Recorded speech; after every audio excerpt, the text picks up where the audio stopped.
Yes.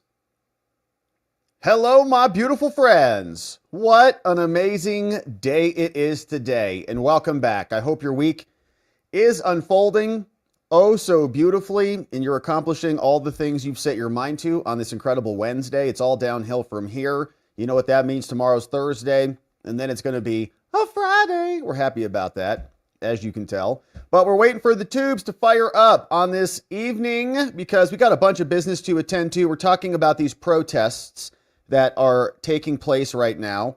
You can see we're going to get into this, but things were getting a little close to insurrectionary over there at the Capitol because a New York City mayoral candidate called Zohran Mamdani is very upset with Tom Homan because of the detention of a person with a last name called Khalil. We'll talk about it because he has filed a petition for habeas corpus, which is basically he's being unlawfully detained is the allegation.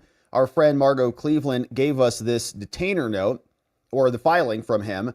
And then there were proceedings that took place today. And I've got Inner City Press who was there reporting on this. And so the Trump DOJ and the Trump administration has basically moved this guy out of the Southern District of New York, taken him over to Louisiana, because we all know Southern District of New York is a garbage district. And they'll just do whatever Trump does not want them to do. So they're removing this guy, kind of playing, which one's under where's the ball, kind of a thing happening.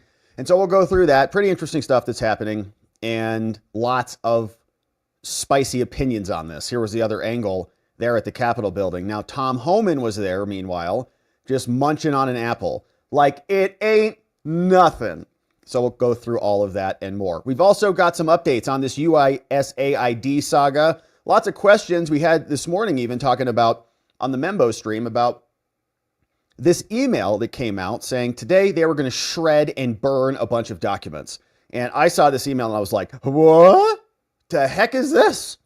But lo and behold, there is an explanation for it, and it is in court filings. All right. So the Trump administration came out. They got sued immediately. And it was very interesting because they said that they were going to nuke these documents. And then they got sued by the American Foreign Service Association and the Personal Services Contractor Association. And so the Trump administration filed this and they said, well, we're allowed to shred these documents and delete them. They're not even a big thing at all. And we're doing this to make room for Border Patrol who's coming in. So we'll read through that, make sure we're all up to speed on it, and ask ourselves whether there is in fact any nefarious business going on. Anytime they delete or shred or burn bag documents, we get a little bit antsy in our chairs. Like, the heck are they doing that for? All right, so we'll go through it. We also had a really great order that came down from Trump. This dropped yesterday, saying it's time to enforce Federal Rule of Civil Procedure 65C. This is big.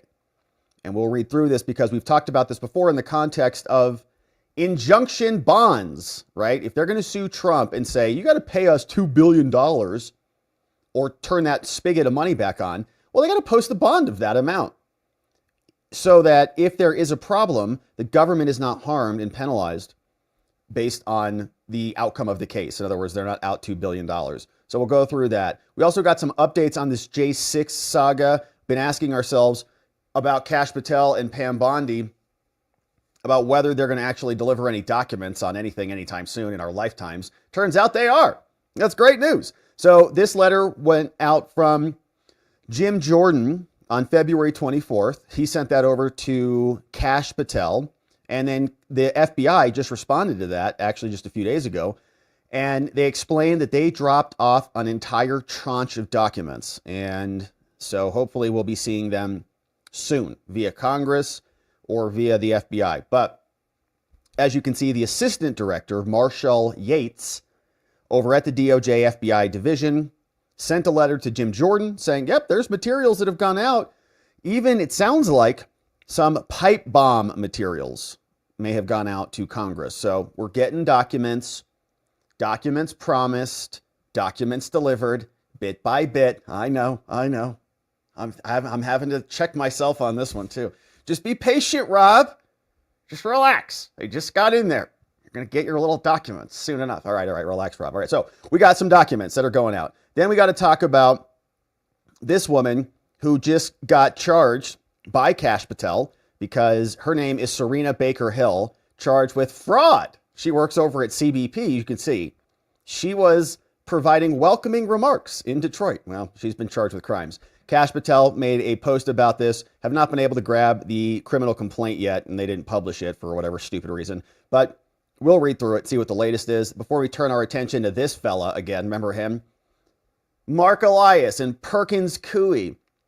Well, they sued Trump. They said, if you turn off our floodgates to government money, we're going to basically die. There was a hearing today on that. This case got assigned to Judge Beryl Howell, one of the most corrupt judges in D.C., in my opinion.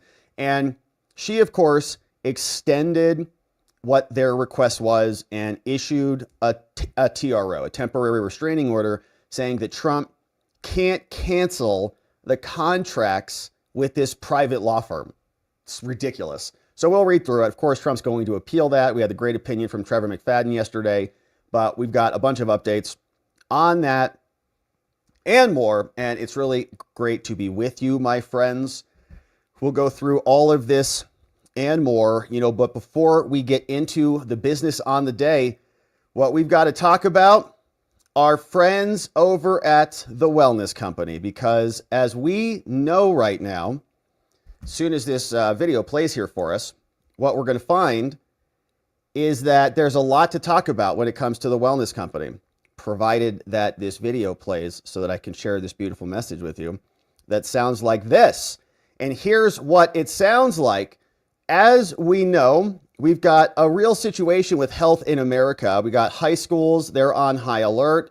We've got health officials pushing fears again, measles cases popping up all over the place, talks of mandates, right, creeping up. But real protection doesn't come from the government, right? It starts with you. Now, here's what they don't tell you. A strong immune system is the best defense. And that's why the Wellness Company's elderberry gummies are packed with antioxidants and amazing things like vitamin C and zinc to keep your little ones healthy and resilient. But if pneumonia or an ear infection occurs, being prepared is everything. The kids' medical kit comes stocked with chewable amoxicillin, 5 other essential medications, so you're not scrambling if things take a turn. Now, for adults, Dr. Peter McCullough recommends the Wellness Company's Natural Immunity Blend to keep the immune system ready for battle. Now, if a more serious complication arises, then the medical emergency kit provides critical medications for early interventions. And so make long, expensive hospital waits a last resort. Don't get caught off guard. All it takes is filling out a digital intake form. Within 1 to 2 weeks, boom, your kit arrives at your door. Easy peasy. And you can get prepared by going to twc.health/Robert. You'll use code Robert and you'll save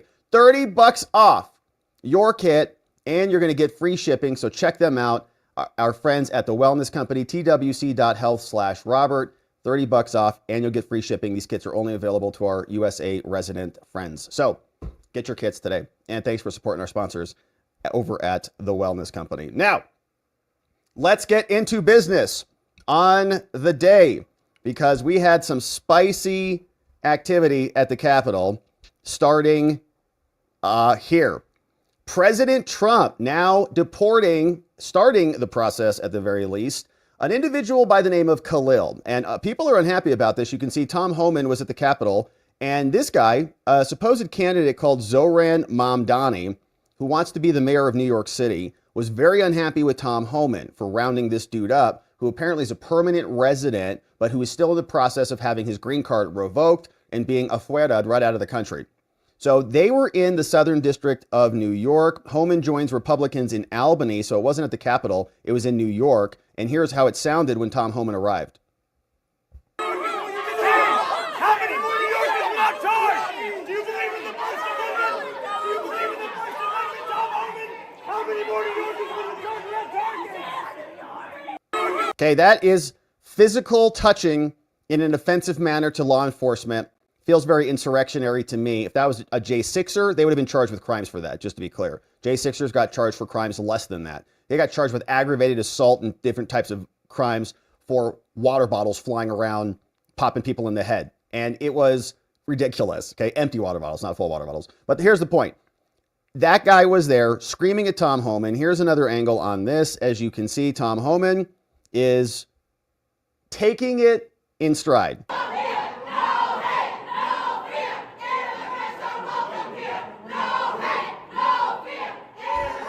There's Tom. All right, let me back it up so you can see Tom round in this corner. Watch.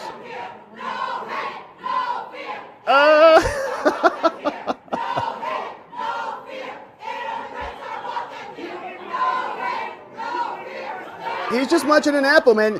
When you're dealing with rabid protesters, you have to keep your energy up. An apple a day keeps liberal protesters away. So it's good for your immune system.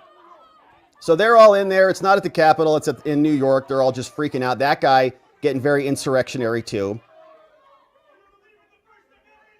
First Amendment. Yeah, First Amendment, all the things. So it goes on for a couple minutes, another minute or so, until Tom Homan makes his way into the room. There's the other angle.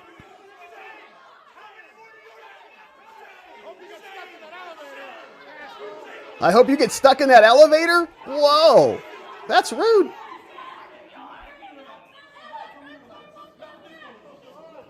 Okay, so then the doors close. Tom Homan's in there. Then they all get quiet, right? All right. Okay, I guess our little show's over. Guess we screamed at Tom, so now everything is over. But if you missed the apple, okay, here's one more time. Look at his little S-eating grin. Here comes Tom right here. Watch this.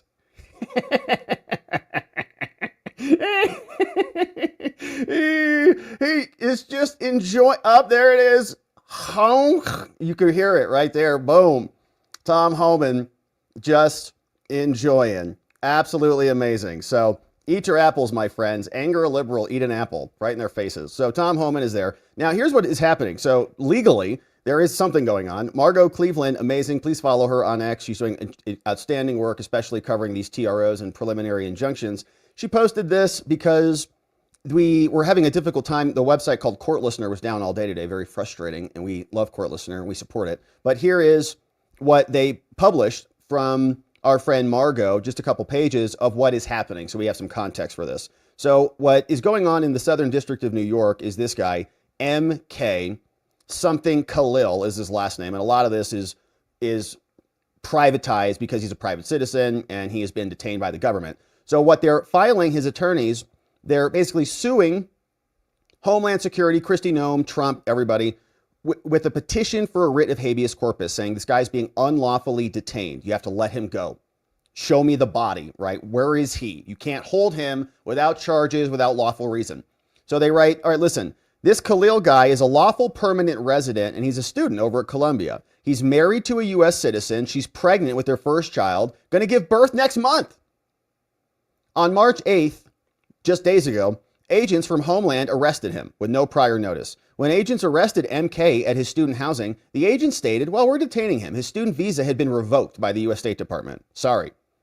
When MK showed the officers his immigration documents saying, no, I'm a lawful permanent resident. I'm not on a visa. I've got a green card. I'm not a student or visa holder. They arrested him anyways. They said, well, that's fine. Guess what? Your green card's revoked. They provided no basis for the revocation. Just said, it's gone.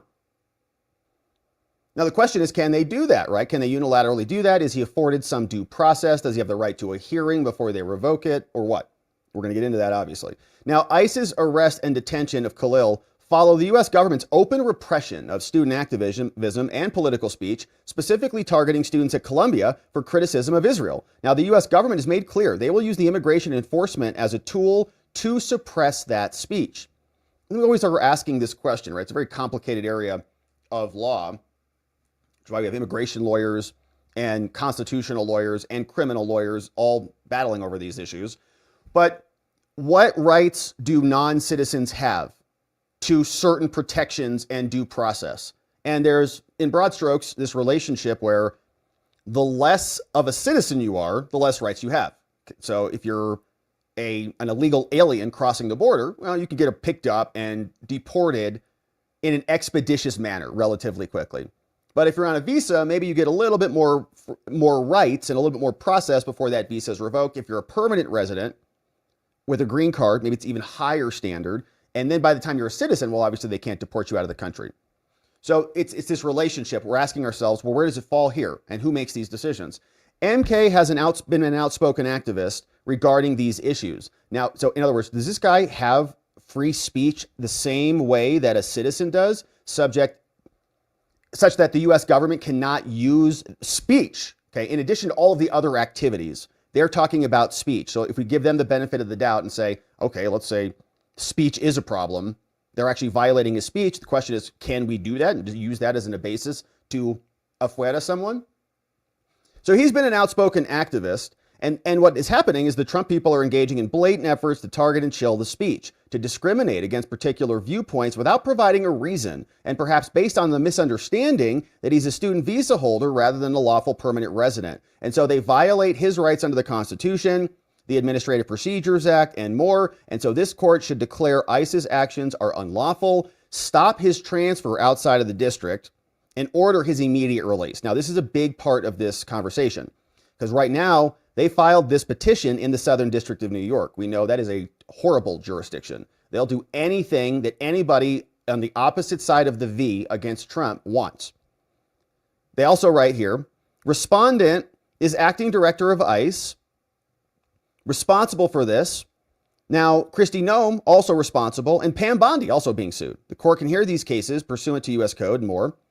And they say he is Palestinian. He grew up in Syria because his grandparents were forcibly removed from Tiberias, Palestine. Since the war in Syria, his family has again been displaced, now dispersed through Europe and West Asia. He entered the United States on a student visa, December 2022, in order to pursue a master's degree at Columbia. He completed his program in 2024, December, and has an anticipated graduation date of 25. Married to a U.S. citizen, lawful permanent resident, 24. MZ and their wife, I guess it's MK and his wife, are expecting their first child together next month. So he got, he was compelled to come out and start speaking and blah, blah, blah. And of course, he got picked up. Now, it continues saying he got arrested on the evening of March 8th. In addition, he was calling for the world to stop, contravening international law and that whole foreign conflict. Now, on the evening of March 8th, MK and his wife were returning to their apartment. They arrived at their apartment. His wife were approached by 4 people who were dressed in plain clothes. All of them entered the lobby of the building. When they approached him and his wife, they said, "Are you Khalil?" He said, "Yeah." They said, "Oh, great. We're with Homeland Security. You're going into custody today." They said, you can go up to your apartment, ma'am, and that if you don't leave MK, you're going to get arrested too. So you can come with us or you can go home, whatever you want to do. So then they went and got his immigration documents to show that MK is a lawful permanent resident. She handed the documents to the agent who was talking with someone on the phone. The agent looked confused, called on the phone. He has a green card.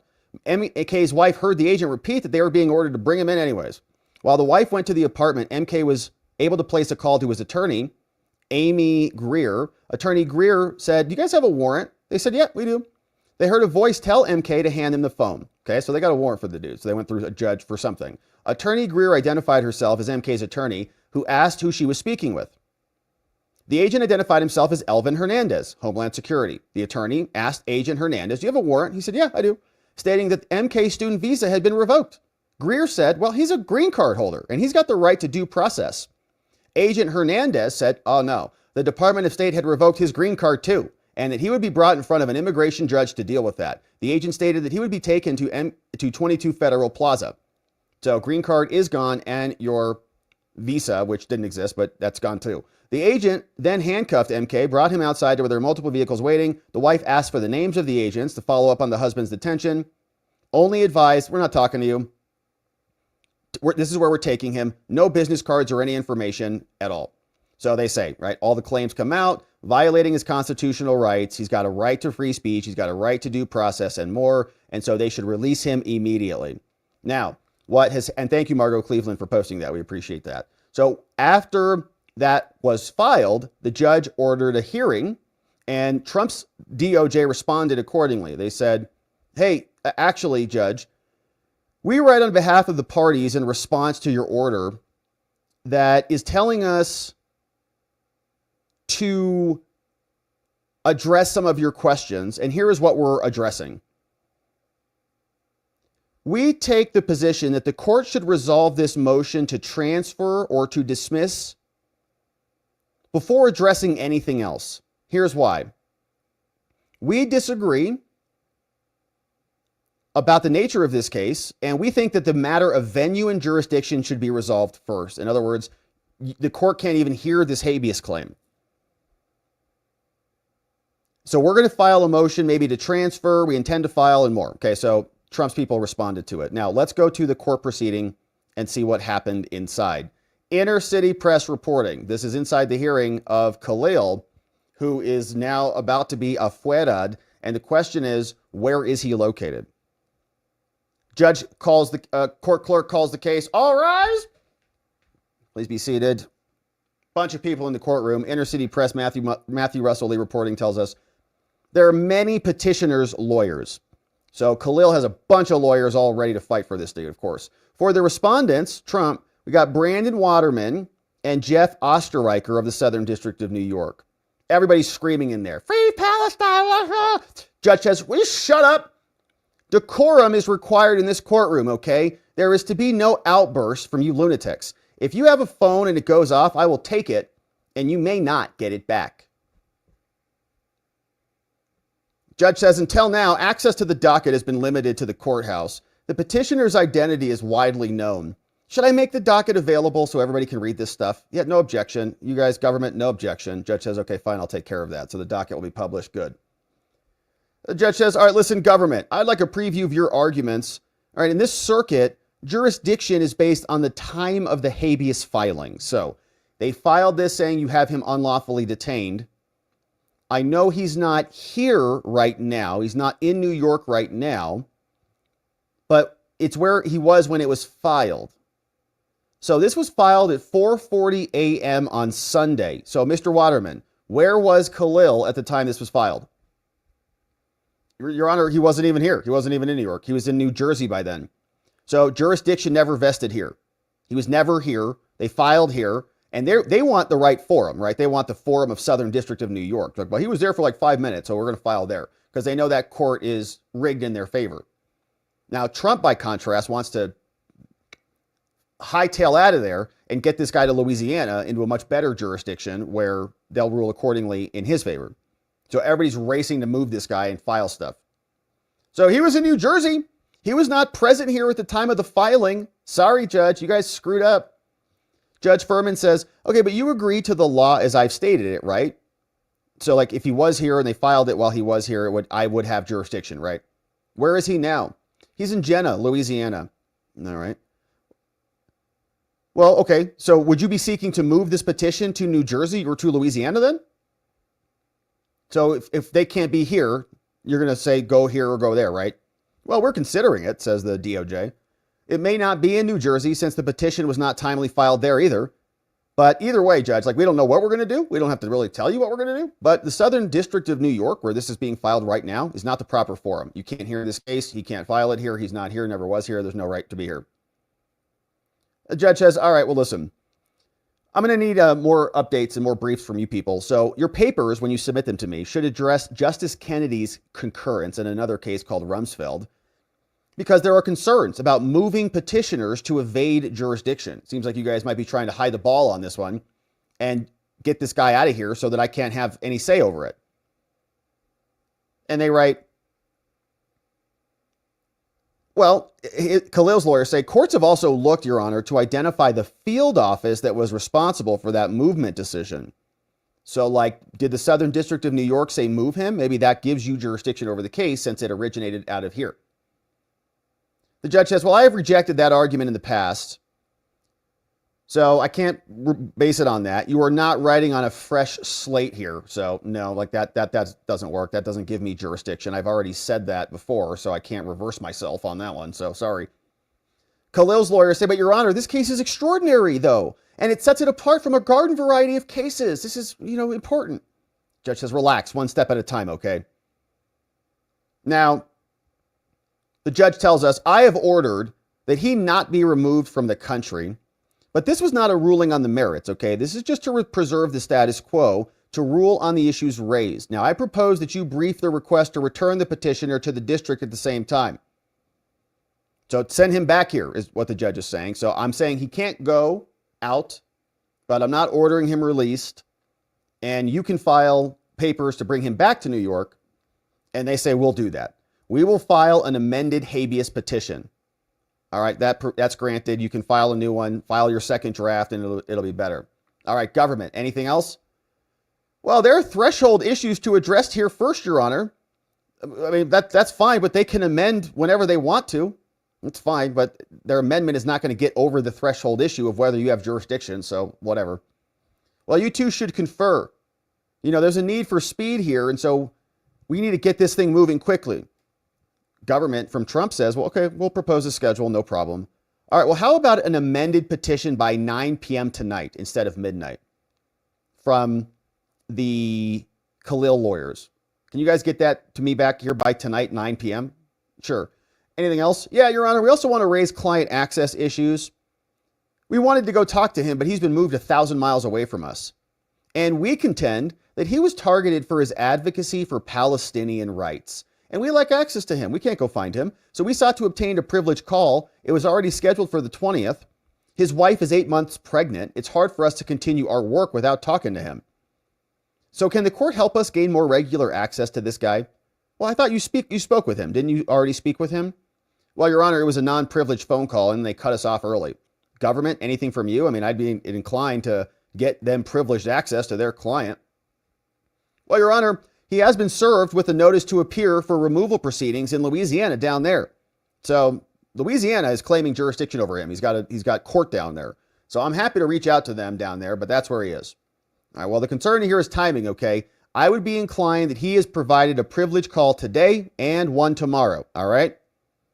Prosecutor says, yes, Your Honor, we'll work on it. We'll see what we can do. All right, case is adjourned, and you're now released. So that's what happened today in court. Now, what's also interesting is I came across this story that apparently these protests are now hitting Amy Coney Barrett's family, which is curious. The sister of a U.S. Supreme Court justice was targeted by a bomb threat on Monday morning. The Charleston police told us about this. 9:30 a.m., officers responded after Amanda Coney Williams, the sister of Supreme Court Justice Amy Coney Barrett, received a bomb threat via email. Someone said this: using a 1x8-inch threaded galvanized pipes, end caps, and kitchen timer, some wires, metal clips, and a homemade black powder. Somebody wrote this. Sounds kind of like the J6 pipe bomber or something. With a cooking timer, kitchen timer.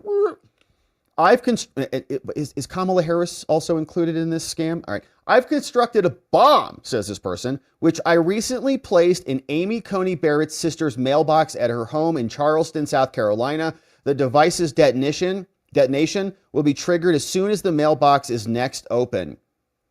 Free Palestine! Exclamation point. Okay.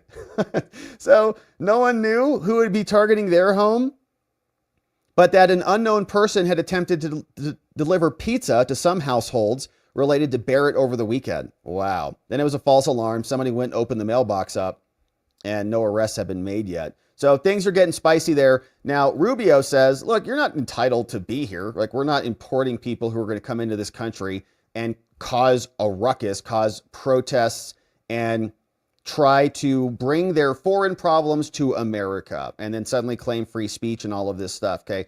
We have plenty of people here with plenty of free speech who have plenty of problems with each other. We don't need to import other people to exacerbate the problems in our country. And I think that this is really regardless of the position. I don't even care whether it's pro-Hamas or pro-Israel or pro-Ukraine or pro-Mexico or pro-whatever. Bring Greta Thunberg in here, pro-what, I don't care.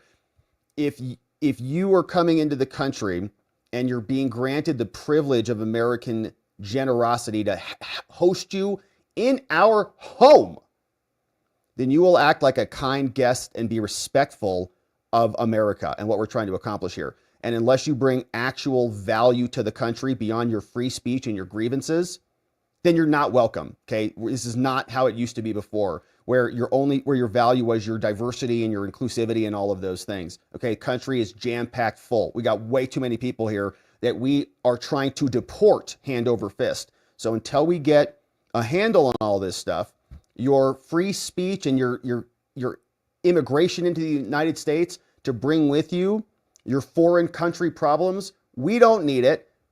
We don't want it. And you're not welcome, as far as I'm concerned. Now, here is what Marco Rubio had to say in response to that. When you come to the United States as a visitor, which is what a visa is, which is how this individual entered this country, as on a visitor's visa, okay, You are here as a visitor. We can deny you that visa. We can deny you that if you tell us when you apply, hi, I'm trying to get into the United States on a student visa. I am a big supporter of Hamas, a murderous, barbaric group that kidnaps children, that rapes teenage girls, that takes hostages, that allows them to die in captivity, that returns more bodies than live hostages. If you tell us that you are in favor of a group like this, and if you tell us when you apply for your visa, and by the way, I intend to come to your country as a student and rile up all kinds of anti-Jewish student, anti-Semitic activities, I intend to shut down your universities. If you told us all these things when you applied for a visa, we would deny your visa. Right. I hope we would. If you actually end up doing that, once you're in this country on such a visa, we will revoke it. And if you end up having a green card, not citizenship, but a green card as a result of that visa while you're here in those activities, we're going to kick you out. Yeah, bye. Don't need to import problems into our country. That's a sane way to govern your borders and your immigration system. And again, I am issue agnostic. I don't really care what it is. If they are citizens, right? That's a different standard, but that's the process of immigration. Make sure that you are somebody we want here to be a citizen, not somebody who's going to come in and import your problems into America. We got plenty of that going on. And by the way, you know who else is in big trouble right now? Chuck Schumer. Guess what? He's not even Jewish anymore. It's official, just like the Gulf of America. Sorry, Chuck. And Schumer is a Palestinian as far as I'm concerned. You know, he's become a Palestinian. He used to be Jewish. He's not Jewish anymore. He's a Palestinian. Yep. Okay. Next question. All right, so now we know it's official. Chuck Schumer is a Palestinian. He's no longer Jewish now, and it is official. Mark it down on the maps. All right, so interesting update there. Of course, we'll keep our eye on that one. Now, talking about pipe bombs and pipe bombers and more, here is another update. Kash Patel delivers. We've been waiting for some documents, and we do have a transfer of something is being moved around. We haven't seen them yet, but they did get delivered. It's in a letter from the FBI. We'll read through it. The Epoch Times teed us off on this one, says the FBI hands over J6 pipe bomb documents to House Republicans. That's great. So they're going to release them all, right? Because the House Republicans have them, and they release everything, like all those January 6 videos.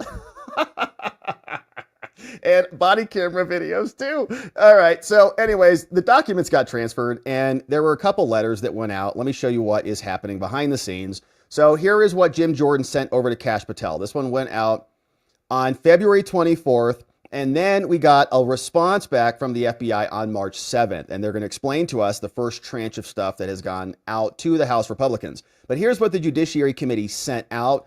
And they want a bunch of stuff, right? They said, listen, hey, Kash, we need some help, man. We sent a bunch of subpoenas and compelled documents requests to Director Wray, but he was a terrible person and failed massively. And so now you have said you're going to bring accountability and all this stuff back. Now, we deeply distrust the FBI, and we need help in restoring its honor. So several things that they want documents on. Okay, obviously, the local school board meetings, we'll fast forward through that. FBI was investigating parents for caring about your kids and asking questions. How dare you? And also Catholics too called all of us violent extremists because of God, I guess.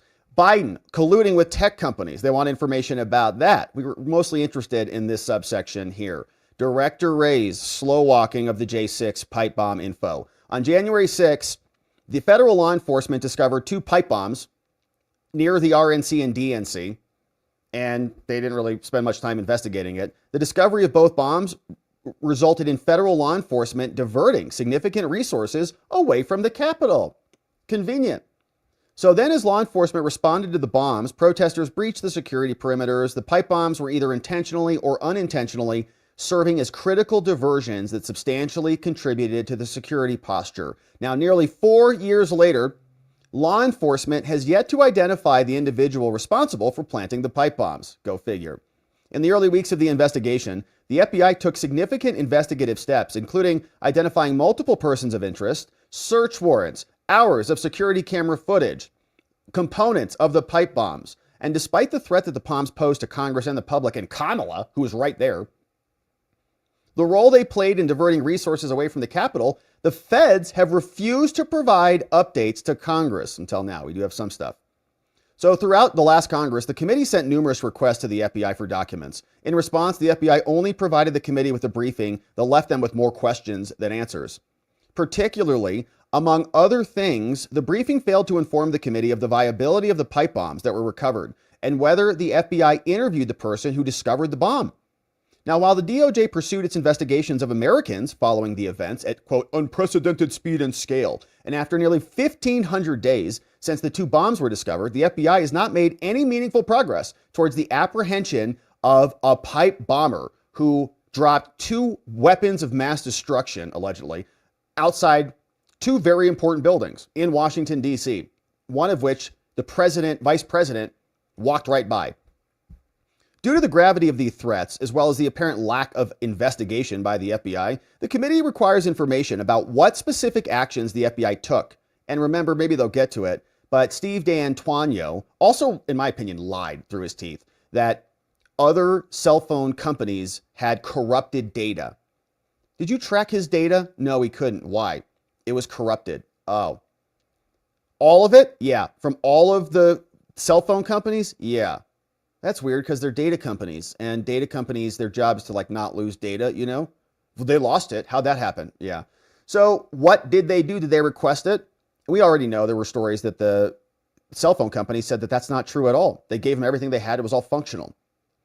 So in particular, the committee requires information specific enough to determine whether the FBI adequately investigated this case at all. This will allow us to consider any reforms that are needed at the FBI. Now, in addition to that, we want more than just the pipe bomb stuff. We also want to know this very important question.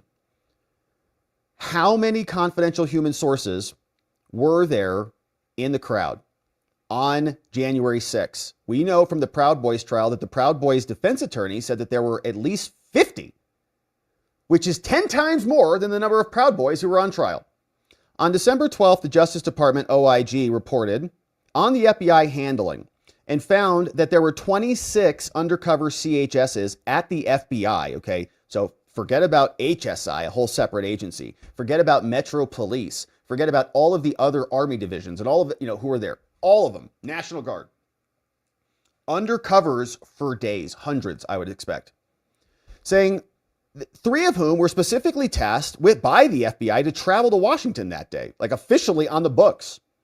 Now, although the FBI recognized the, quote, potential for violence, FBI headquarters failed to take the routine step of directing field offices to canvass their sources to develop detailed intelligence about potential threats.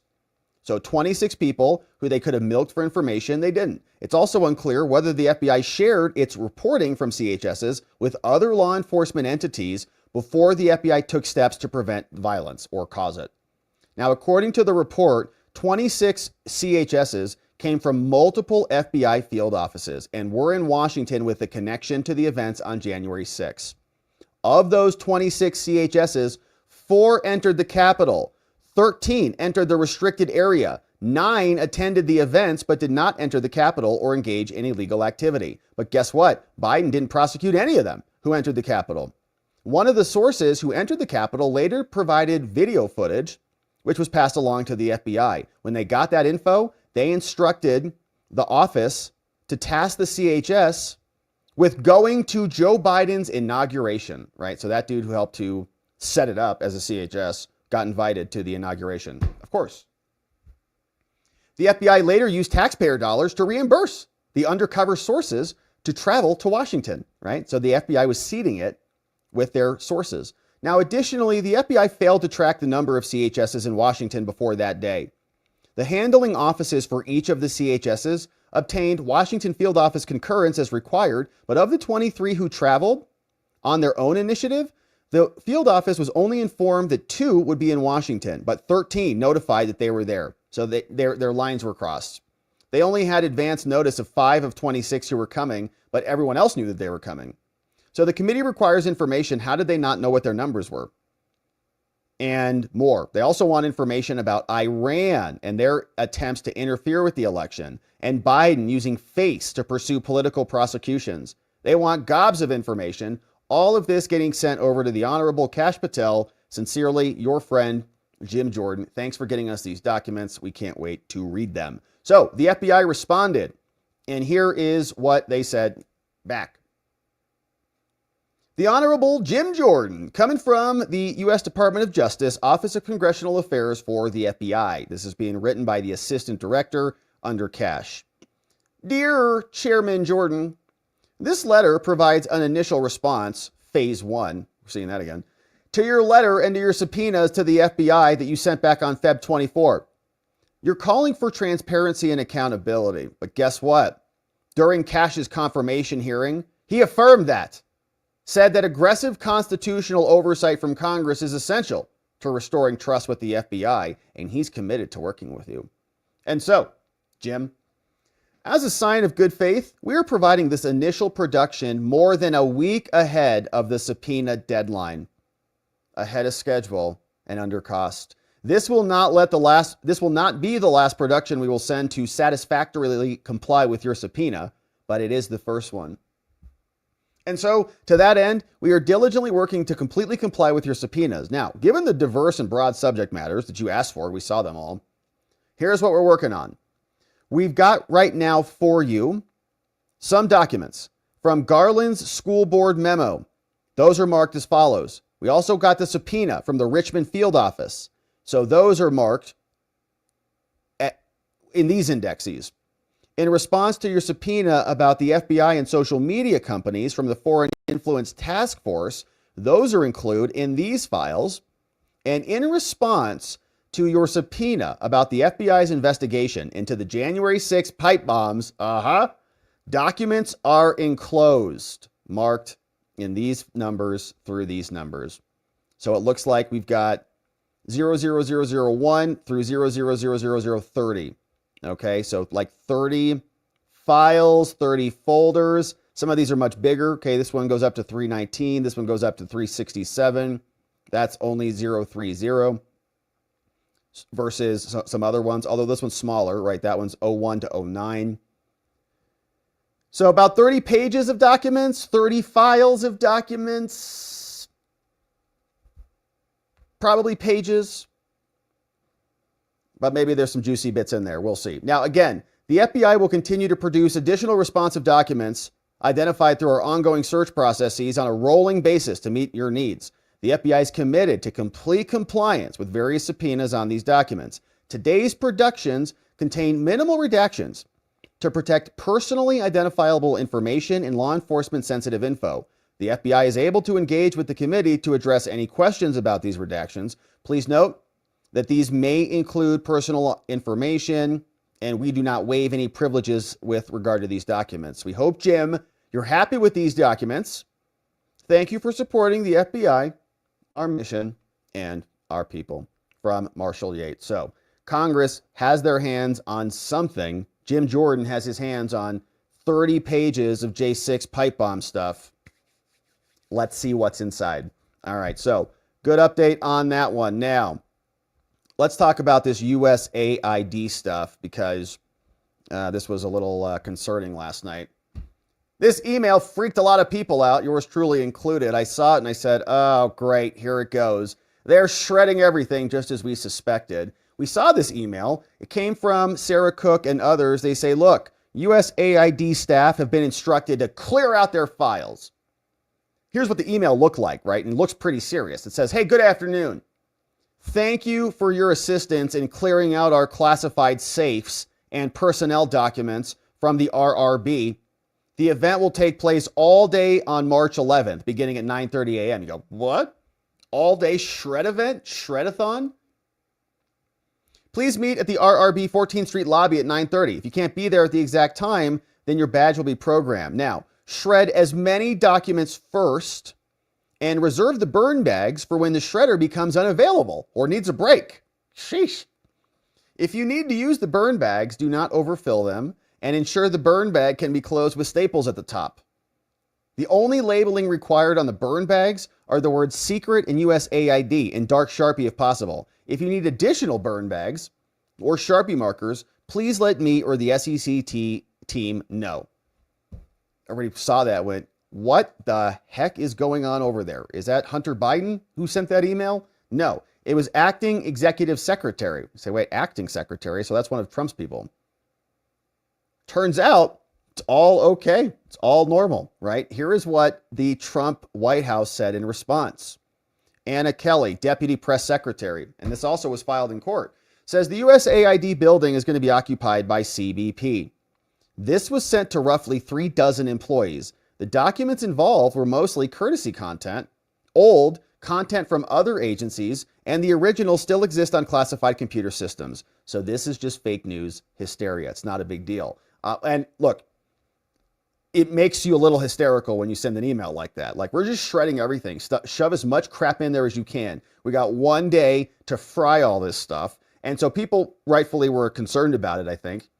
And what happened was there was a lawsuit that got filed immediately. American Foreign Service Association, Personal Services Contractor Association, they sued, saying, don't delete your files. You guys can't shred everything. And this is strange because these are third parties, right? Non-governmental organizations who are filing these lawsuits saying, no, keep those documents. But they explained, the Trump people explained, they filed this from the Trump administration as defendants in these lawsuits.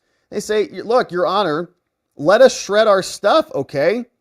The motion for a TRO assumes, based on one out of context email, okay, that USAID was conducting an indiscriminate purge of documents at the Ronald Reagan building. But they have depicted that as a violation of federal law, violating rules of spoliation of evidence and pertinent instant actions and other things. But they have seriously misapprehended the facts here, okay? Trained USAID staff sorted and removed classified documents in order to clear the space that was occupied by the fired USAID people. The removed classified documents had nothing to do with this litigation. They were copies of documents from other agencies or derivatively classified documents where the original document is retained by another government agency or where there is no need for USAID to retain a copy. Right? And so that might be stuff that is permanently deleted on there. Now, any documents pertaining to current classified programs were retained, as were all personnel records and any document that must be retained under the Federal Records Act. Right? Like, there's rules against deleting stuff. So moreover, USAID will not destroy any additional documents after March 11th without first notifying these other people or giving them an opportunity to raise an objection. Now, because the USAID was not violating and will not violate the rules against deleting documents and is not destroying evidence that is applicable here, they're not going to win any TRO. They've not established that they're going to suffer any harm, especially given that USAID is no longer removing documents and will not resume the removal of documents without this court's opinion. But here's what's happening, they say. Look, it's pretty simple. As part of a recent restructuring of USAID, there's a bunch of extra space in the Ronald Reagan building. And guess who's coming in? Border Patrol. As part of this decommissioning process, the General Services Administration and Border Patrol asked USAID to clear the space of the documents by March 11th so they can move in. Stored in parts of that space were a bunch of classified documents in classified safes or SCIFs. And so what happened was 34 selected personnel conducted a planned removal of the documents. Those employees all hold secret level or higher security clearances. All of them completed records management training. The vast majority of the documents that are being removed are in two categories. They're just copies of documents that came from other agencies, or they were derivatively classified documents that are created for some other purpose, like they're derivative of something else, but we don't need them because we have the other original document. Originals are maintained, but all these other notes and travel documents and other things we don't need those. They're maintained, if we do need them, they are maintained in original scans. So staff are working on decommissioning this. They were instructed to retain any original documents and dispose of them in accordance with the National Archives. They were also instructed to retain current classified programs and putting other things into permanent storage. And by the way, the Office of Human Capital was also brought in on this. Nothing was destroyed that related to them. Everything we've done has been in accordance with applicable law, including federal records. Most of the classified documents that were deemed subject to destruction were placed in approved burn bags. Those burn bags are currently being stored in Ronald Reagan. We're going to hold on to those until you rule. And we've already stated we're not going to destroy anything. So at some point on March 11th, we saw this, an internal email containing partial logistical instructions on carrying out the removal was made public. But everything else is legitimate, right? That was one out of context note. So here, based on social media, they say that we're destroying stuff. But that's not true. We're not destroying anything. In any event, even apart from the apparent legal deficiencies, since we're not destroying anything, the declaration says we're allowed to destroy these things. They're copies. They're not even important. So chill. Plaintiffs provide no contrary basis for second guessing any of our employees' decisions on the fact that we don't need these documents. And there's no duty to preserve evidence because this evidence that we're destroying is not related to this claim. So we're not destroying or spoiling evidence. It's not even subject to what you want. So plaintiffs nevertheless maintain that we have to keep duplicate documents, but there's no precedent saying that we do. Nor is there any reason to believe that there are other documents that are related to other litigation, and so they're not going to win. There's no harm. We're not going to destroy any of these documents until we get official order to do this. So it's not a basis for what they're seeking as a remedy right now. And you also need to weigh the harm against the benefits. And they've not met the requirements for a TRO. And so that's the story on the documents. Signed here by the U.S. Department of Justice, right? Everything's above board. I agree. It's a freaky email. You go, here we go. They're shredding everything. But apparently it was all planned, just making room for the Border Patrol. So in addition to that, the Trump White House drop in major executive memos explaining that this reform now must go into place, and this reform is a powerful one. This might stop or limit, at least, depending on the judges, the claims that are brought by Democrat law firms and Democrat NGOs. It's Federal Rule of Civil Procedure 65C. What this applies to is injunction bonds. And here is what Trump said. Look, in recent weeks, activist organizations fueled by hundreds of millions of dollars in donations and even government money have obtained sweeping injunctions far beyond the scope of relief contemplated by the rules, essentially, functionally, usurping the power of the executive branch. Now, this is anti-democratic, and it's a takeover of our power. There's no repercussions for them. And so the effective administration of justice needs to have a mechanism that deters frivolous litigation, that protects parties like the American people from unwarranted costs brought by Democrat lawyers, and streamlines the judicial process. Now, one of those mechanisms that we've already talked about here weeks ago, Federal Rules of Civil Procedure 65C. It mandates that a party who is seeking a preliminary injunction or a TRO provide security in the amount that the court considers proper to cover the costs if the injunction is wrongly issued. So, if USAID NGOs want the government to turn the money back on or to reinstate the contracts or to do any of those things, they got to post some amount of money so that if they lose, the government can take that money. Because when the government does what they want the government to do, which is to reinstitute these contracts, the government's going to come out of pocket. And if it turns out the government was right, the government shouldn't have to come out of pocket without being able to recoup that. So now, consistent enforcement of this rule is critical. So therefore, President Trump says, it is the policy of the United States to demand that parties seeking injunctions against the federal government must cover the costs and damages incurred if the government is ultimately found to have been wrongfully enjoined or restrained. Federal courts should hold them accountable. And so consistent with this, all executive departments and agencies in consultation with Pam Bondi are directed to ensure that their agencies properly request Rule 65 federal district courts require plaintiffs to post security equal to the federal government's potential costs and damages from the wrongly issued injunctions. Amazing, right? Because then you would say, okay, Judge Ali, and I don't know why this wasn't being pleaded from the beginning, but okay, Judge Ali, you want us to unpause these funds? That $2 billion that might go out, they have to post security in the form of $2 billion, you'd say, right? Because it's the equal amount. They don't have that, so therefore they can't bring a claim. So in request for security under Rule 65, Trump says agencies shall do the following, among other things. Says that Rule 65C is a mandate that the court requires in all applicable cases. If you're asking for an injunction, you post a security. So then the judges will say, well, it's not mandatory here. There's an exception to that rule, because there's always an exception to the rules. When some case says it doesn't apply for whatever reason, then they apply that reason to this case.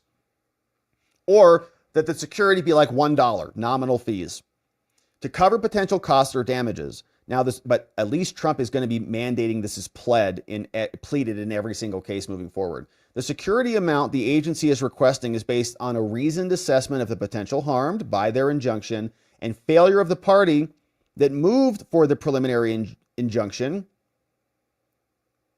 results in a dissolution of the requested injunctive relief. So if they don't post the bond, they can't pursue the claim.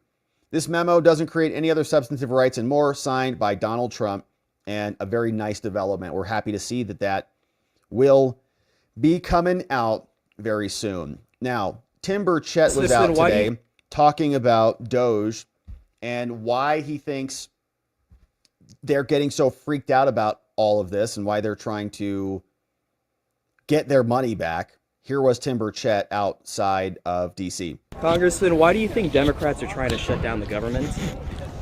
Because I think they're trying to inflict as much pain in a political type situation, and that's very pitiful. And also, they want to shut down Doge because it's getting very close to home, and they know it. They're getting calls from their big contributors saying, hey man, we're getting this federal money, and y'all getting ready to cut it off. We're not going to be able to feed the trough, the campaign trough. Of that piggy pork that all the politicians live off of, or did live off of, until now. So good developments there. President Trump is saying these cuts are necessary. These reforms are going to make America much stronger. Here was the president meeting with Ireland today. And financially we'll be stronger than ever before. I think the markets are going to soar when they see what's happening. I'll tell you what, I'm called every day by numerous big companies. I spoke at the Business Roundtable yesterday. They had the largest attendance they've ever had. And these are only the CEOs and chairmen, but mostly the people that run the boss, the people that run the top 150 companies.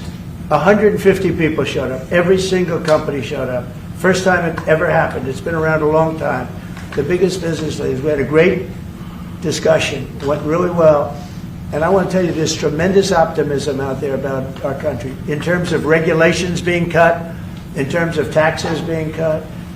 And it would be great if the Democrats would do what's right. It would be great if the Democrats would do what's right for our country for a change, because they really are there. They've lost their way. They've lost their way. Been that way for a while. Democrats not getting the message either. So President Trump explaining what's happening, and people are noticing that inflation is going down. Even CNN had to report it. So the cuts, the reforms will have an effect. All of the skittish people who are constantly crying about everything, no matter what it is. We're going to die because of COVID. We're going to die because of, it doesn't matter. Putin. Never ending. They're having to admit that with time, a lot of this stuff will work out. Finally, we have some good news on the economy and really the number one issue for many Americans, the cost of living. So we just learned that consumer prices in February increased by 2.8% year over year, 0.2% month over month. Both of these figures were a step in the right direction, and both were better than expected. So this is definitely very encouraging to see, because it's going to, I think, relieve some fears that inflation was perhaps re-accelerating, because this actually breaks a streak of 4 straight months where I think you could see it on the chart all the way to the right, where the inflation rate was going in the wrong direction, right? It was going higher and higher. Finally, we're seeing it dip. Dipping back down. You can see that little permutation right there going up and up and up and up, and then coming back down. And that's because the president is making changes, making reforms that are necessary, and we're here for it. All right, so we got a quick update on this CBP arrest. Kash Patel making another bureaucrat face the music. Criminal charges now coming down against one former, or maybe current, soon to be former, Customs and Border Protection person charged with allegedly attempting to defraud FEMA. Kash Patel posted this, says, look, Following efforts with our interagency partners, I can report that a director level employee, this woman right here, named Serena Baker Hill, assistant director at CBP, in this post back from 2021 on August 3rd, DFO Marty said that she was going to provide welcoming remarks at Detroit's Trade Week. And I'm sure they were just brilliant remarks. But here is what Kash said in response, said, she has been charged with lying to federal agents and allegedly attempting to defraud FEMA. Wow. Part of the FBI's renewed efforts to crack down on public corruption and deliver accountability to the American people. Thanks to our partners for making this happen. Now, I've not seen the criminal complaint unsealed or published yet today, but there were a lot of technical issues on the court websites today. But Kash is explaining a criminal complaint was unsealed today, charging this person with this crime. Her name is Serena Baker Hill, career employee of CBP. Following a series of floods in Detroit in August 2023, Michigan's request for a federal disaster declaration was approved, which allowed residents to apply for FEMA assistance. Baker Hill applied for FEMA assistance for flood damage. And a FEMA inspector determined there was damage in her basement.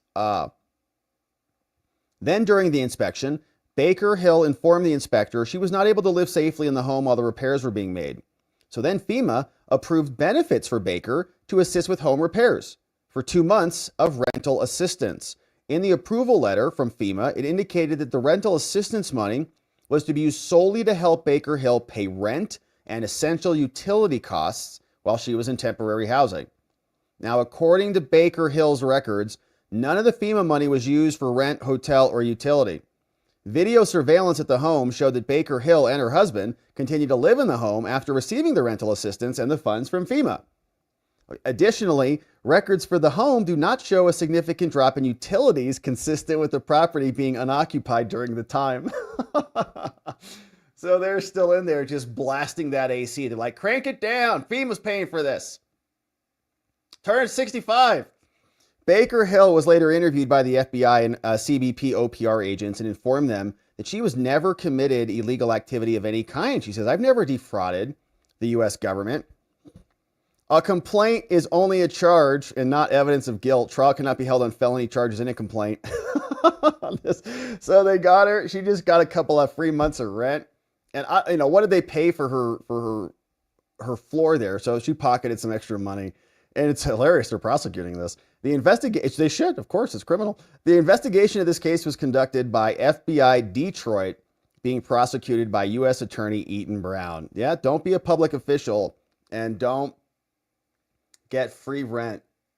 Wild. All right, so she got busted, and we'll keep our eye on that one. We'll see if she pleads out. She'll probably take a plea and close that one out. But Kash Patel, eliminating corrupt bureaucrats. All right, so finally, we've got one other update.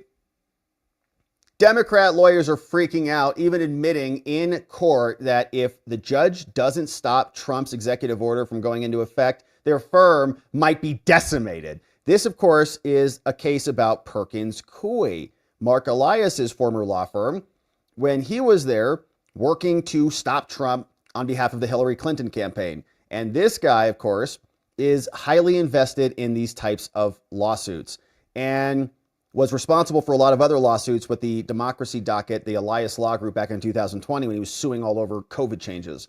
But they were suing Trump, and we saw the lawsuit filed yesterday from Perkins Coie. Actually, William and Connolly was the law firm they hired to represent them.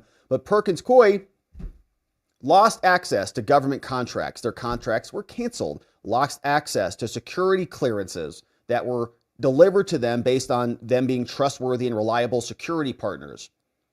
And said that they can't access buildings and other things, right? So it was a big hit to them. They sued Judge Beryl Howell, one of the most corrupt judges in Washington, D.C., the same judge who allowed Trump's attorney-client privilege to be breached, is the judge who got this case. And they were in court today. We got two excerpts being provided to us today, one from Kyle Cheney, one from Anna Bauer, both of them listening in to the court proceedings, reporting as follows. Judge Howell has taken the bench. Emergency lawsuit, Perkins Coie suing Trump to get their access turned back on. Chad Mizell is the chief of staff to Attorney General Pam Bondi. She's at the counsel table for the government. She's speaking for the Trump DOJ. Dane Butt Swinkass is the lawyer representing Perkins Coie. Butt Swinkass is his name, Dane. Says it has no notice that Trump says, Your Honor, we're just here. And we had no idea Trump was going to do this. We got totally blindsided. And so we need due process, right? Like if you give somebody a benefit, you can't remove that benefit without some process because that might leave them in a worse position than before, is the thesis. They say, look at this. 25% of the firm's revenue comes from clients with government contracts. Trump's order pushes agencies to terminate those contracts. And this law firm was reprehensible, in my opinion, for what they did with Mark Elias, Michael Sussman. They represented, and I believe, I could be mistaken about this, but had representation relationships with Bill Clinton, Mike Pence, against Trump. So they are not trustworthy or reliable. So why would the Trump administration do business with them? They wouldn't. Contracts are canceled. 25% cut, gone. Here's what one of their lawyers said at the hearing. Your Honor, Perkins Coie lawyers, they say Trump's order is, quote, like a tsunami waiting to hit the firm. It is truly is life-threatening. It will spell the end of the law firm. Perfect. Mission accomplished. Someone get George Bush. Yeah, that's great. That's great. Why should they be in existence if they're responsible for working with guys like Mark Elias, who are responsible for trying to rig the entire election in 2016 and again in 2020 when they were successful? Mizell for the Trump DOJ says, Your Honor, this is ridiculous. Okay, they're not entitled to endless contracts with the government. The President of the United States is authorized under the Constitution to find that there are certain individuals or certain companies that are not trustworthy with the nation's secrets. We don't have to do business with them. Trump views this company, he says, if they cannot be trusted with national security secrets, you can't review that. That's not your decision to make, Judge. Howell says, but I hate Trump, though, the judge. I'm skeptical about the sweeping breadth of this order. You know, it applies to thousands of people who had nothing even to do with the Steele dossier at all. And that's what at the heart of this. Like, Trump's mad about the fake Steele dossier and the fake Russia collusion hoax from the first time. And it's too broad. Howell, this corrupt judge, says, it sends little chills down my spine. Perfect. That's great news. That Trump is claiming power to unilaterally label someone a threat. That's what we elected him to do. And bar them from all interactions, contracts, or access to the government. It's not like it's access to voluntary relationships, right? Like if they have criminal defense lawyers, Trump is not saying they can't file a notice of appearance on behalf of a criminal defendant and represent that person as a private party. It's just saying you don't get to use the government buildings or you don't get any benefits, right? You don't get special access to our systems in the representation of that person. That's all. We had a good relationship with you. We thought we could trust you. Turns out you're corrupt hacks. And so now we can't trust you. So a little bit of awesome updates there, right? These lawyers are freaked. It's like a tsunami waiting to hit the firm. It truly is life-threatening. Like, what does that even mean? Like attorneys are going to jump out of buildings or off themselves or something? It's just you just go get a job somewhere else. It's not going to kill you to not have a government contract. Why are they all so dramatic everywhere we turn? Everybody's going to die immediately because the government canceled their contracts. Very dramatic and pathetic. Anna Bauer also was reporting on this. Said, Judge Howell presiding over this, Perkins Coie, well-known law firm, says counsel for Perkins wrapped up after addressing questions from Howell about how the EO could harm the firm and the ability to practice law. Dane Butt Winkass, maybe different spelling, but Stinkass or Swinkass, I don't know what the first one said the national security concerns in the EO were a pretext. Oh, and we can actually hear that hearing? They posted it? Oh, it was public access. Yeah, you can't record these things, but you could call in and listen. It's legal philosophy day in district court, she says. Judge Howell asked whether the EO is an unconstitutional bill of attainder, which would be a legislative act, right, that punishes somebody. Like, you can't pass a criminal law after somebody did something. That's ex post facto. And you can't pass a criminal law that criminalizes a group of people, right? That is a bill of attainder. You can make the law illegal. You can write the law, then the executive branch can enforce the law, and the judiciary can hear the case. But Congress cannot just criminalize a group of people. How is Trump's order any different than that? It's not, Your Honor. It's not a bill of attainder. Congress didn't pass it. It's a contract that was canceled by Trump pursuant to his power. Howell continued, well, it sends chills down my spine to think he can issue an executive order like that. Well, yeah, there's a lot more coming on that one, Judge. But Winkus is back, says that's a different constitution from the one I'm familiar with, while gesturing towards Mizell. Hilarious. And the judge grants the TRO, right? Says, breaking, Judge Howell indicates she will grant a TRO to block portions of Trump's executive order targeting Trump's law firm, targeting the law firm that Trump targeted, Perkins Coie. And we'll see what that final order looks like. But Law Dork also said the same thing. The restraining order was going to block enforcement of sections 1, 3, and 5. Sections 2 and 4 were not included in the TRO.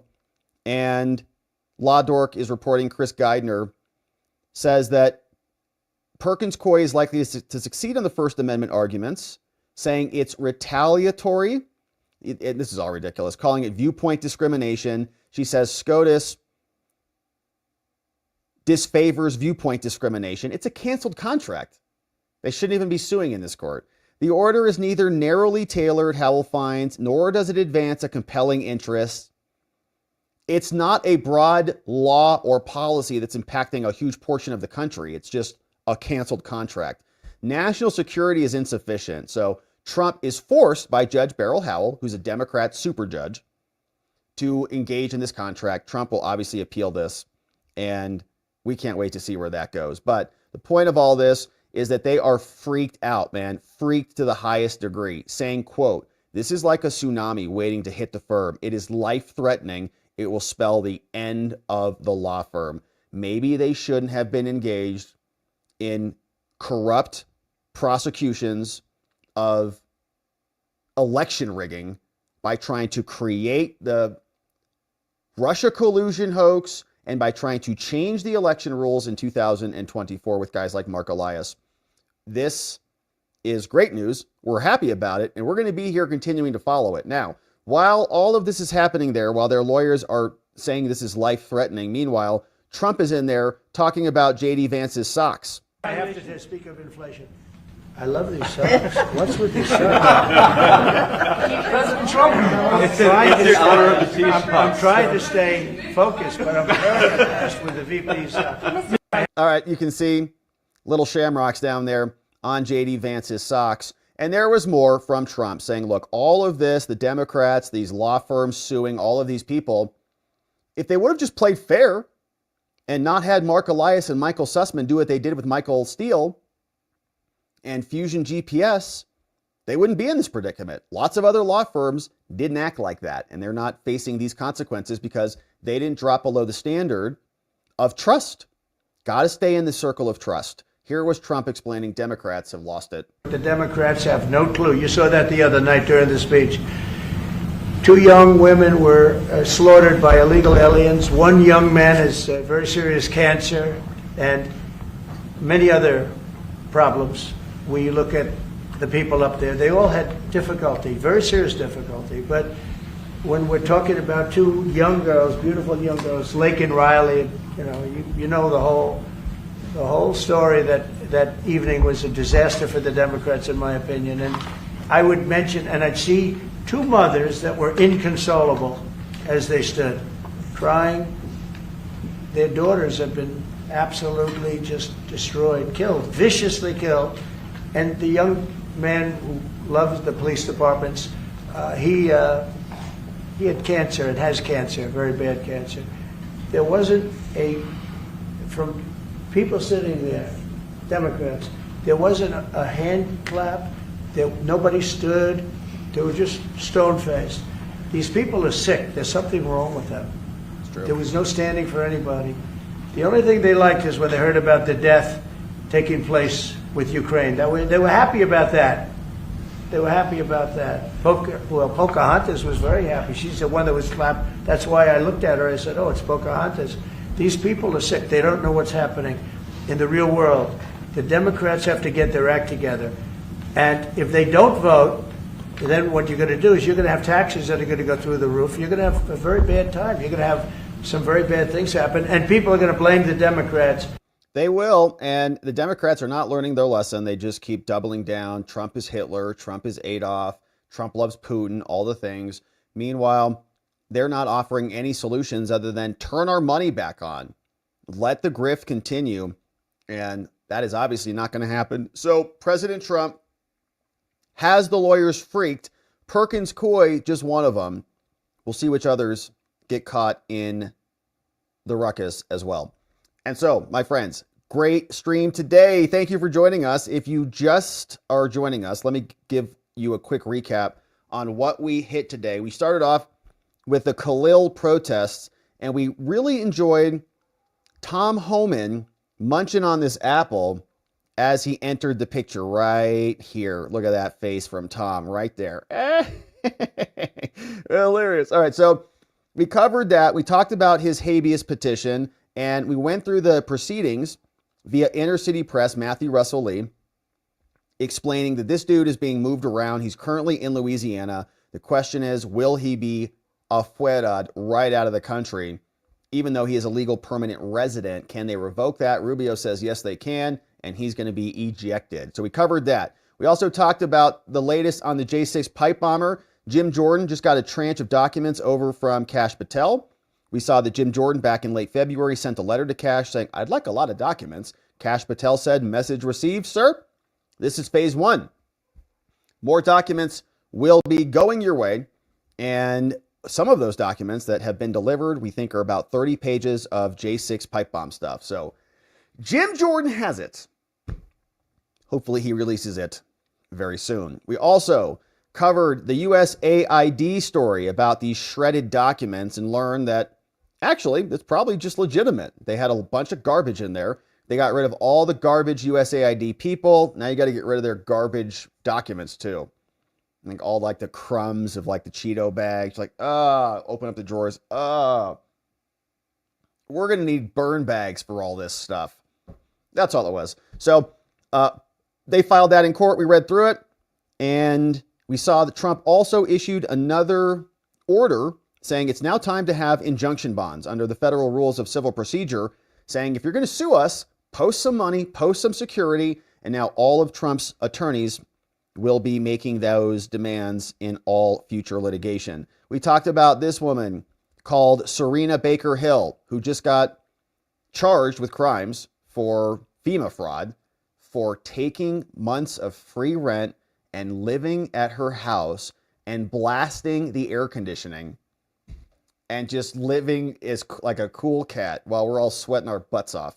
So she got charged with crimes, and Perkins, Coie is now thinking that they are about to end. It's going to spell the end of the law firm, and oh well, that's as much concern as I can muster. But now, my friends, it is time to hear from you. And thank you so much for joining us. Thanks for sending in these great donos and super chats. Thanks for becoming membos. Thanks for getting some wellness company stuff and for being here. We're really grateful to have you here. Let's see who's joining us today on this amazing Wednesday. What's going on?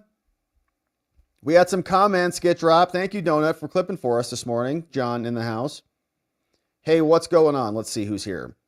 We are now where we need to be. It's Wednesday, baby. And as you can see, that is Wednesday. What's up? Marcos Garcia says, true or false, a federal judge has blocked Trump from revoking the security clearance of Perkins Coie, the law firm which helped develop the Russia hoax. Fact check, true. That happened. We just read it. Yeah, just read it. So we don't have the official order yet from her. It was on the record orally. But yep, true. Now, Trump will appeal that. He'll demand to stay and other things. And I would say practically, like the relationship with Perkins Coie is done. So they're going to have to fight for their key cards and access to, like, it's going to be just, it's about the details. So the judge can say, you have to do business with them. Yeah, right. It's not going to be good. So they're fighting, I think, a losing battle regardless. They shouldn't have been corrupt with Mark Elias. Waldo, thank you, Waldo, for bringing in a new membo and for being a membo. Vibe in my lane got gifted a membo, courtesy of Waldo. Thank you, Waldo, for doing that. Colleen, what's up, Colleen? Says, patience is hard when stuff is moving so fast. I have to remind myself the same time every time a filing says, hold on, I'll deal with this important legal problem in a week. LOL, we are all impatient. Yeah, I know what you mean. You want answers. We want them now. And courts are notoriously slow, right? It's like, we see it mostly with the Supreme Court. We're like, hello, can you do something? NY says, the Constitution isn't a suicide pact, okay? If a student visa applicant lies on his application in a minor way, it can be denied. If he gets a green card later by marrying a U.S. citizen, you can still be deported. Lying on federal forms have consequences. And shacking up with a U.S. citizen doesn't prevent deportation. This is an immigration case law. If you violate laws, marriage doesn't obviate those violations. This has nothing to do with the First Amendment. And I think what they're saying is he didn't violate any laws. Like, what has he been charged with, right? What is the basis for holding him and removing him? And I think we'll see more on that. But the Trump people are saying, well, it's just an immigration law. Like, you don't have a right to come into our country. If you're going to be a pain in the A, then we're going to throw you out of here. And I think that applies to everybody. Like, we are on a hair trigger when it comes to immigration. It's like, if you jaywalk, man, we're looking for a reason. Like, just give us a reason. This is like a good reason. Oh, okay. I don't even care what you're screaming about. The fact that you're screaming, get out. We don't want to hear it. We have enough friggin' screamers we got to deal with in this country. We don't need to import them. Hey, 5 membos coming in. Tony Hay Munkets gifted 5 membos. Thank you, Tony Hay. You rock, Tony. We got US 1 Tahoe coming in. Sir Bud Smokius in the house. That's fancy. Welcome, sir. Craig L., what's up? Anna's in the house. All the marbles coming in, courtesy of Tony Hay Munkets. You rock, Tony Hay. What's going on, Tony Hay? 5 more, Tony. Secret Asian man is coming in. Secret Asian man. What's up? Welcome. Tina F. Blackburn, 256 Hertz is here. We got Tony Reese's here. Antonio and Jack Smith, all gifted membos. Just Rhonda, welcome them in. Good to see you, Just Rhonda. Jennifer in the house. Tony Hay Munkets, thanks again. Hey, Mizzy M. Thank you, Mizzy M. Thanks for being over on Locals. Great to see you. Thank you for the nice dono. Says, as always, appreciate all the good info and analysis. Thank you, Mizzy M. Yeah, there's a lot going on. It's really an honor to be able to go through it with you. Thanks for hanging with us and going through it. Hey, it's the Munkets. Tony Hay Munkets, bringing in 5 more membos. What's up? Molly Brown is here. Torin Harris coming in. David Quaderer, welcome. Shannon Wadley and Trina Wright. Gifted membos. Gifted membos. What's going on? We've got LaDonna Ames. LaDonna Ames. What's up?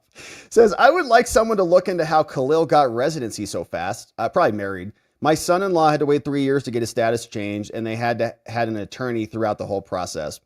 Yeah, probably married somebody. So got that accelerated somehow in that process. They keep saying that, right? He's married. His wife's pregnant. She's going to pop a baby out any minute now. And that kid's going to be a citizen for sure. Good to see you, LaDonna Ames. Yeah, I don't know.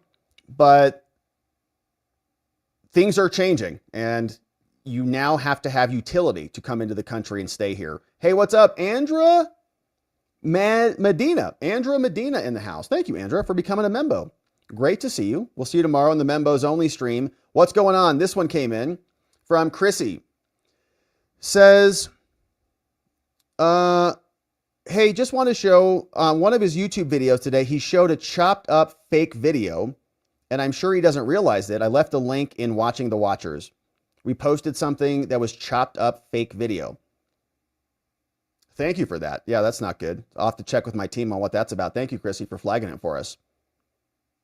We appreciate it. Hey, Tina Weena in the house said, would someone please let Rob know he played a video on YouTube showing Trump did not shake Amy's hand when he did. She did not turn and scowl at him either. Watch it live here at 30 seconds. Oh, well, I see what you're saying. So it's just the wrong video. What was that scowl video? Where'd that come from? I see. So it was chopped up and fake. The Amy Coney Barrett scowl was fake. Interesting. That's from PBS News. Well, that pursed lips thing, I mean, it looked pretty real. I'll have to watch it. Thank you for flagging it for us. We appreciate that. We don't want to spread bad info at all. Tony Hay Munkets. Bringing in 5 new membos. We got NYC Maverick is here. Lovey Brown. We got Al Sape is here. Big Smooth Gaming and Robin Swinger. Gifted membos, courtesy of Tony Hay Munkets. Thank you, Tony Hay. You rock. What's up, LaDonna Ames? LaDonna, great to see you. Thanks for becoming a membo as well. NY says, what standing is the plaintiff have? By what right does some guy sue to stop the federal government to do anything? Yeah. I think that's right. Like if this case went to Trevor McFadden instead of Beryl Howell, then I think they would say, you don't have a right to a contract with the federal government. Like, where do you think you get that right? It's like that in the Bill of Rights. My law firm has to be hired by the government? No. Bonnie says, I always think of this when people jump to conclusions. I'm glad they cleared up the suspicious email, but if that case hadn't been filed, would we have ever known the truth?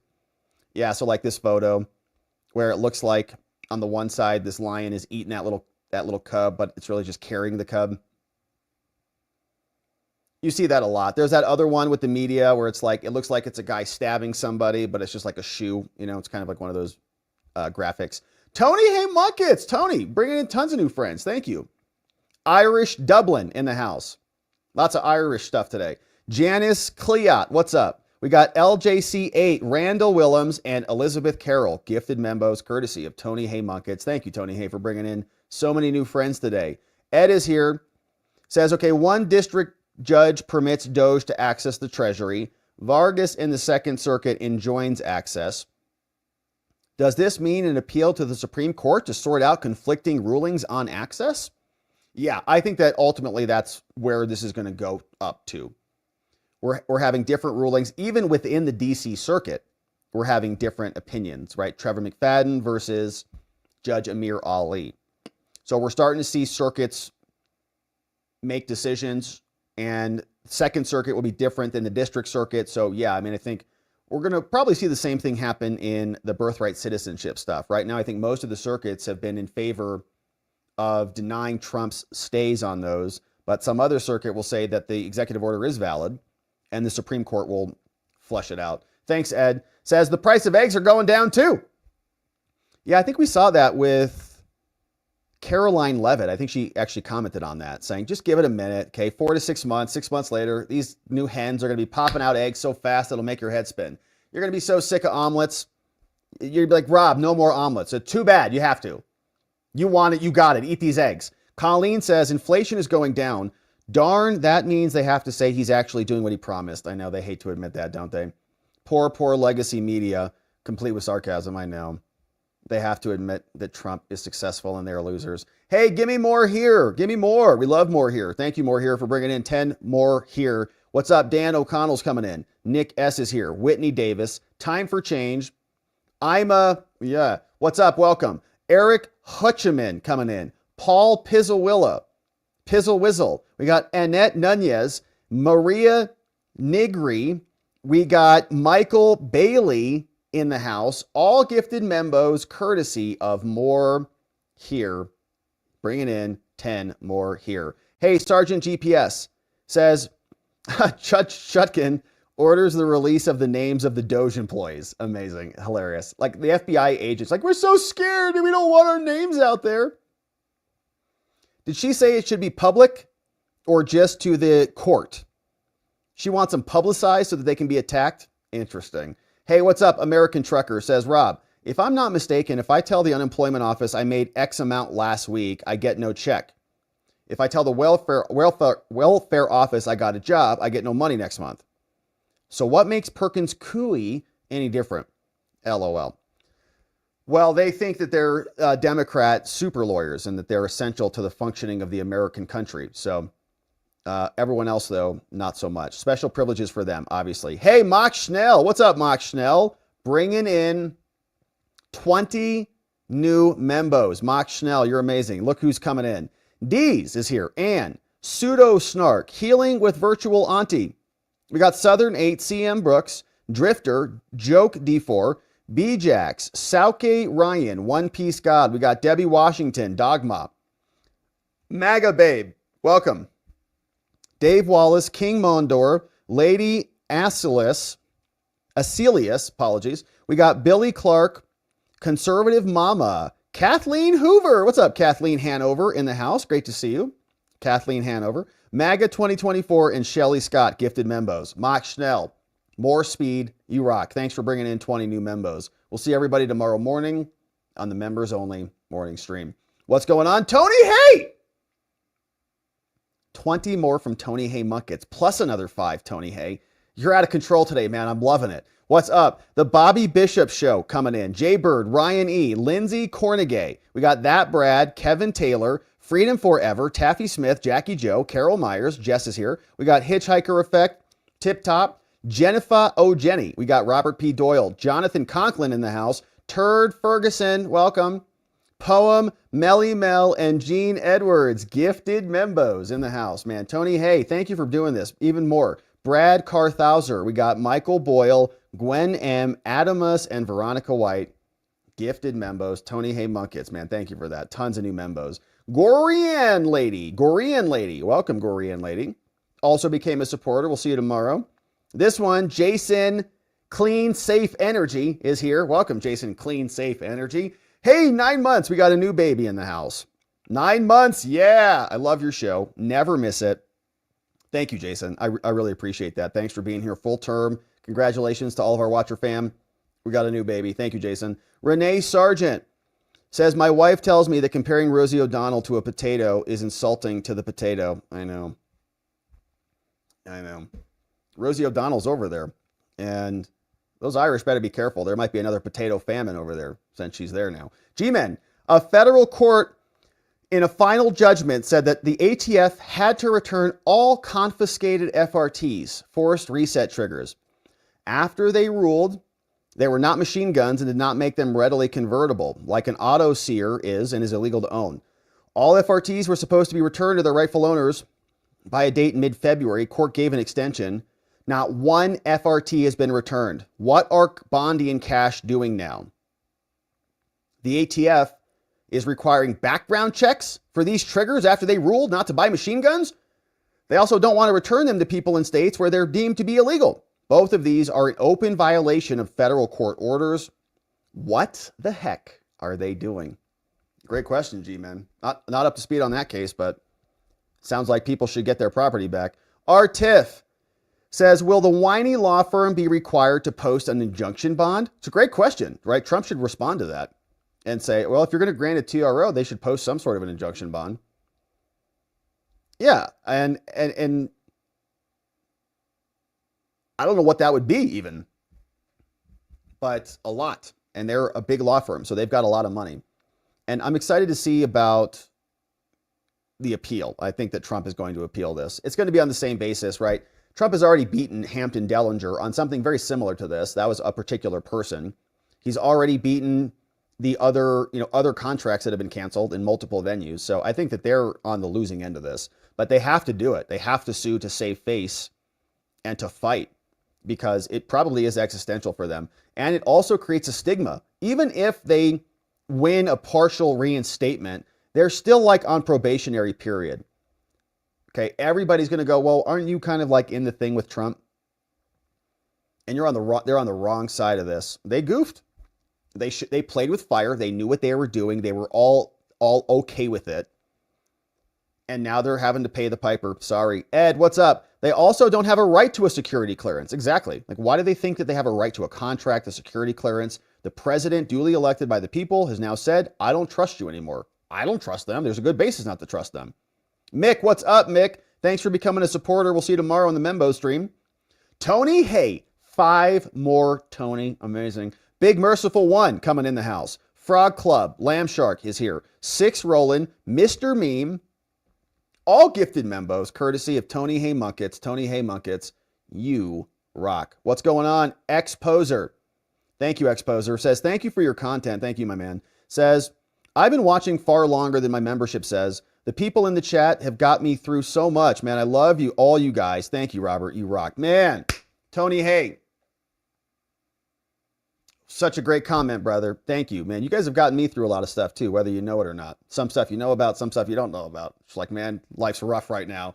I just got to do a live stream, you know, and just get through it. And we do. We get through it together. So it's really an honor to be here with you, Tony Hay Munkets. Thank you for being here for so long. I know you've been here for ages. You're a real asset to our community. Thank you for bringing other people in. Thank you for showing up with positive energy. Thank you for engaging with everybody else with positive love.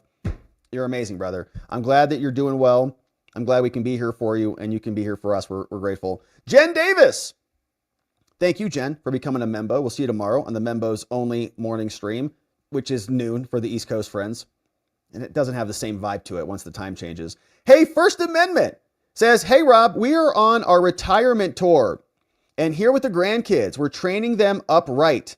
Mrs. First and I will be regulars again soon. The grandson told me to tell you pineapple rocks on pizza. All right.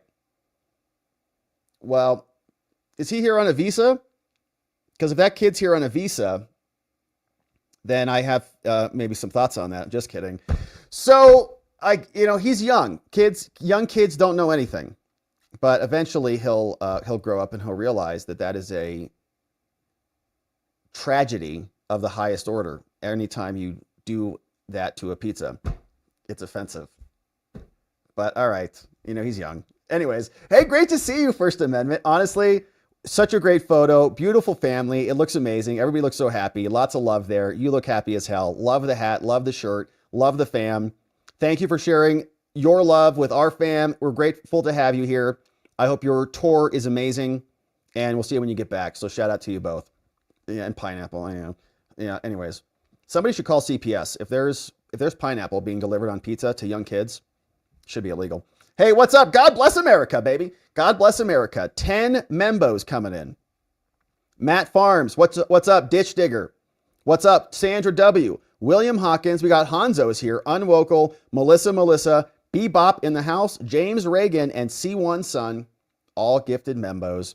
Courtesy of God bless America.